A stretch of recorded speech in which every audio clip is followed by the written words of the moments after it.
Il existe de nombreuses études qui prouvent que la musique a le pouvoir d'altérer les comportements et les émotions des gens, la mélodie étant l'élément le plus influent. Pour cette raison, des chanteurs chrétiens, gospel, doivent faire très attention car ils peuvent éveiller le sentimentalisme dans le cœur des personnes. Pourquoi est-ce que quelque chose de mauvais? Parce que le sentimentalisme provient du cœur et comme nous le savons, tout le cœur n'est pas fiable du tout. La Bible affirme dans Jérémie chapitre 17 que le cœur est plus trompeur que toute autre chose.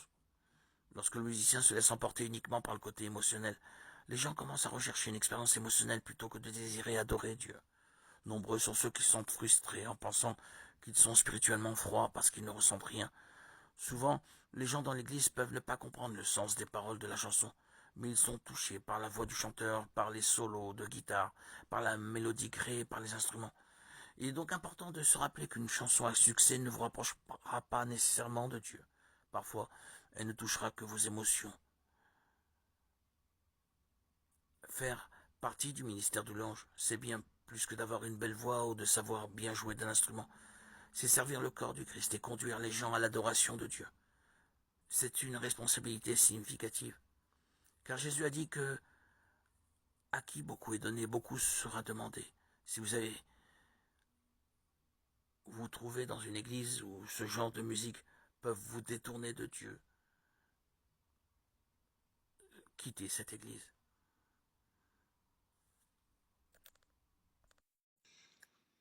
Il est l'image du Dieu invisible, le premier-né par rapport à toute créature, car c'est en lui que tout a été créé, dans les cieux et sur la terre, les êtres visibles et les puissances invisibles. Tout est créé par lui et pour lui. Il est avant tous les êtres, et tout subsiste en lui. Il est aussi la tête du corps, c'est-à-dire de l'Église. Il est le commencement, le premier-né d'entre les morts, puisqu'il devait avoir en tout la primauté. Car Dieu a voulu que dans le Christ toute chose ait son accomplissement total. Il a voulu tout réconcilier par lui et pour lui, sur la terre et dans les cieux, en faisant la paix par le sang de sa croix. Et vous étiez jadis étrangers à Dieu, vous étiez même ses ennemis avec cette mentalité qui vous poussait à faire le mal. Et voilà que, maintenant, Dieu vous a réconciliés avec lui grâce au corps humain du Christ et par sa mort, pour vous introduire en sa présence, saint, irréprochable et inattaquable. Mais il faut que, par la foi, vous teniez solide et ferme. Ne vous laissez pas détourner de l'espérance que vous avez reçue en écoutant l'évangile proclamé à toute créature sous le ciel.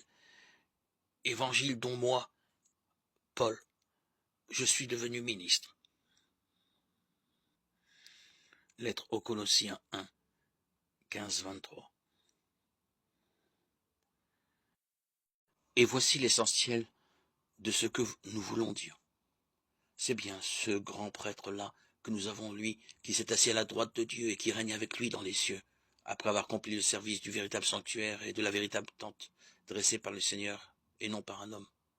Le grand prêtre a toujours été chargé d'offrir des dons et des sacrifices. Il fallait donc que Jésus ait lui aussi quelque chose à offrir.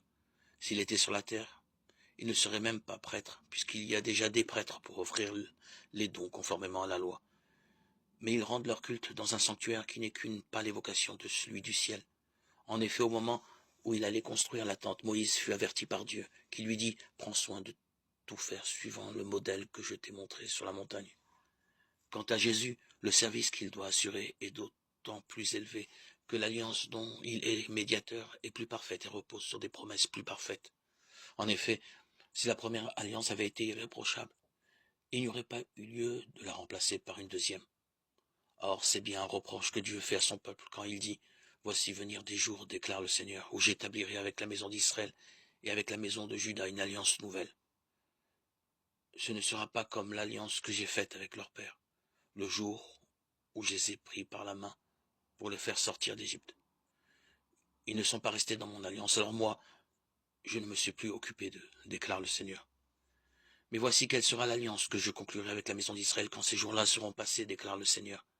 Je mettrai mes lois dans leurs pensées, je les inscrirai dans leur cœur. Je serai leur Dieu, et ils seront mon peuple. Ils n'auront plus besoin d'instruire chacun son concitoyen, ni chacun son frère, en disant « Apprends à connaître le Seigneur », car tous me connaîtront, des plus petits jusqu'aux plus grands. Je serai indulgent pour leurs fautes.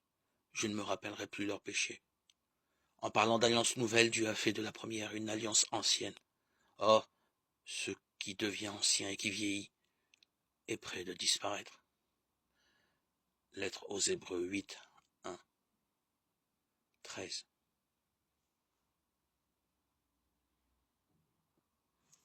En souffrant lui-même une fois pour toutes, le Christ entre pour toujours dans le sanctuaire du ciel et devient le médiateur de la nouvelle alliance.